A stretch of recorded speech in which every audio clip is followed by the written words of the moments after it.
শেখ মুনির আছে, শেখ মুনির এই যে। এটা তো চিন্তার বিষয়।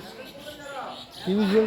চিন্তার বিষয় যে পোলট্রিটা কেমন দেশের সাথে মিললো, এটা কি সরাইলের কাজ করবা? পোলট্রি পোলট্রি বাচ্চা দেশের সাথে কেমন মিললো? পোলট্রি মুরগের বাচ্চা দেশি মুরগের সাথে কেমনি মিলল? সরাইলি কেন কিন্তু?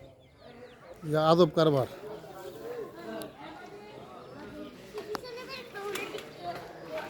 পোলট্রি মুরগের বাচ্চা দেশি মুরগের সাথে কীভাবে মিশলো? মুনিরের এটা প্রশ্ন।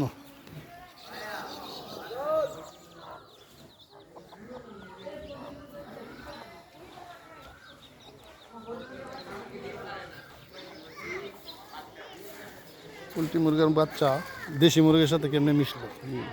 এটা আমার প্রশ্ন। সরাইলি কেন গেতা? সরাইল বলে কথা।